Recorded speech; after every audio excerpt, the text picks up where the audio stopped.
Ella is in Dallas, Texas. Hi, Ella. How are you?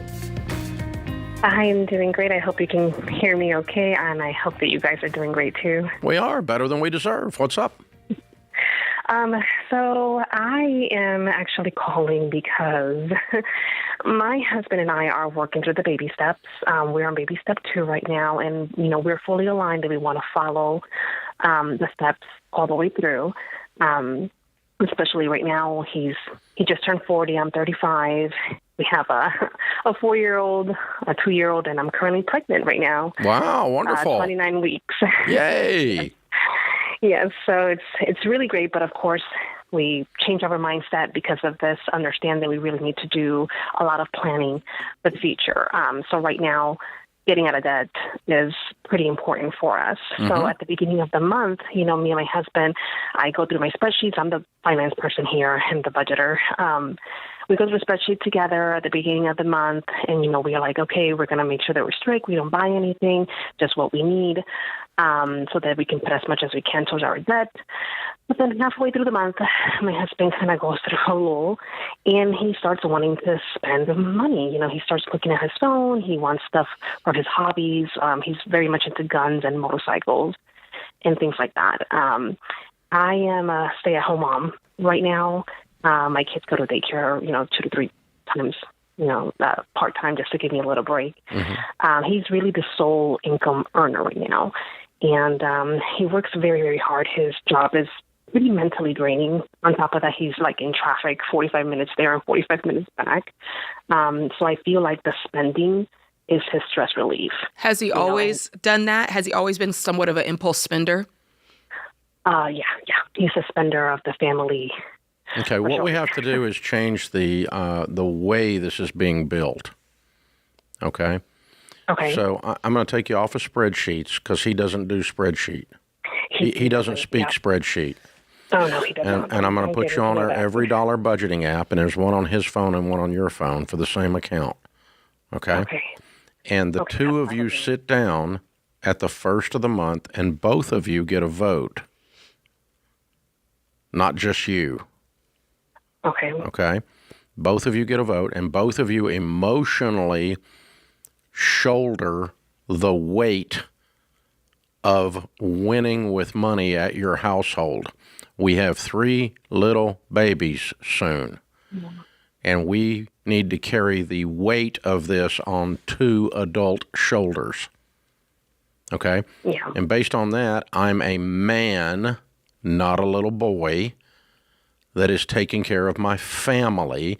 And so I'm going to look at this with my wife, who's a woman, not a little princess.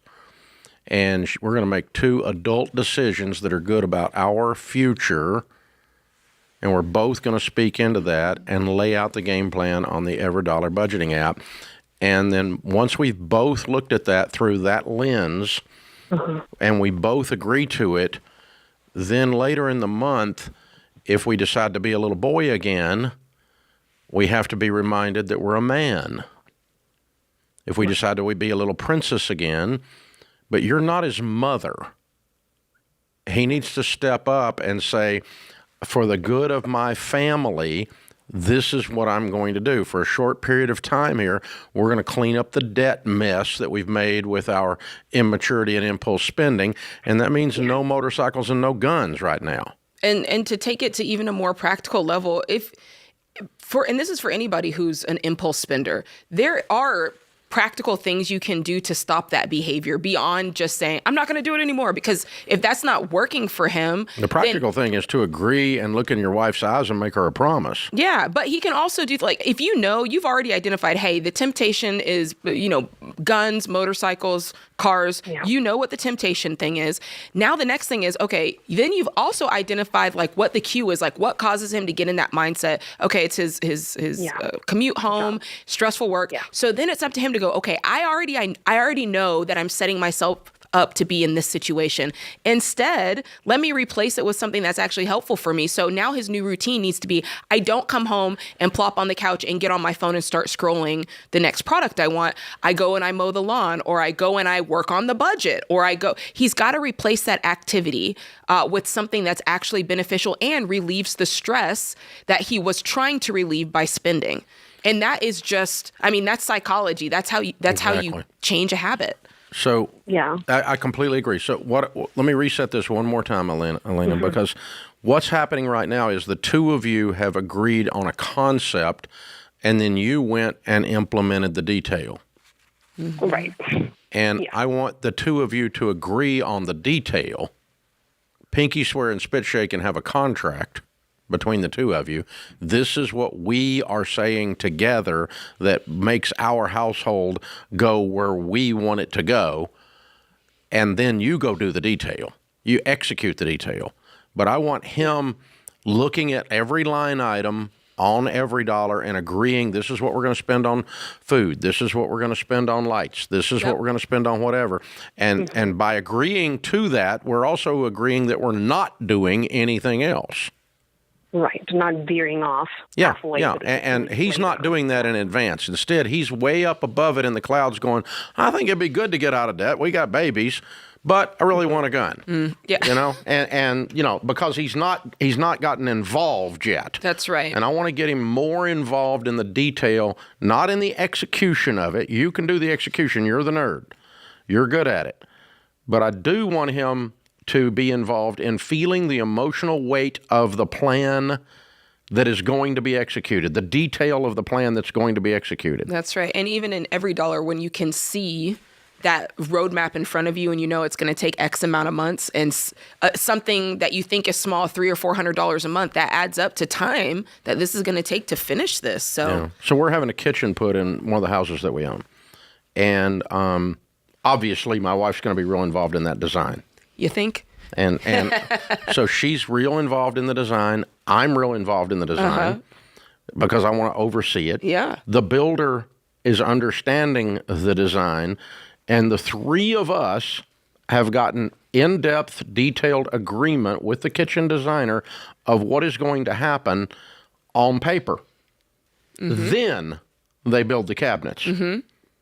We don't get halfway through the cabinets and then I walk in and go, well, that wasn't really what I was thinking.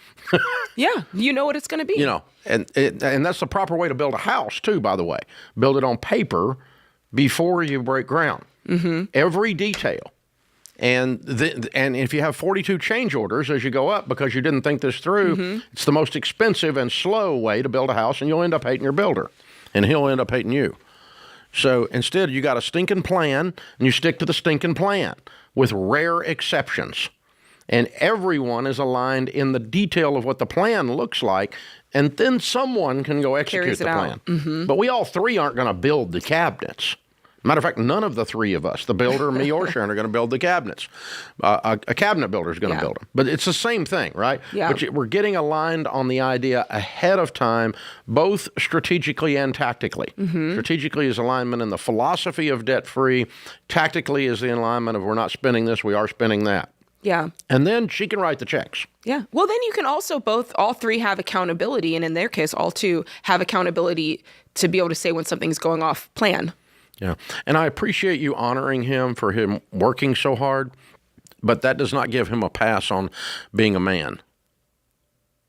Lots of people work hard. Call the ambulance. I work hard. Shut up. Okay? Seriously, that doesn't mean I work so hard so I get to be stupid. That's not a line that anybody should ever say. You know? But we do. We say, well, I work hard. I feel like I earned it. Earned what? Stupidity? Earned not being rich? Earned being deeply in debt? What did you earn with this hard work? Yeah. You know? No, I want to get somewhere with this hard work. I want some dadgum traction. I want to be a millionaire, multimillionaire. I want to be outrageously generous, blow people's minds. I want to be torn up with this whole thing, guys. And that's what hard work should do. Not give me permission to go, I worked so hard, so, now I get to be a little boy and be irresponsible. No.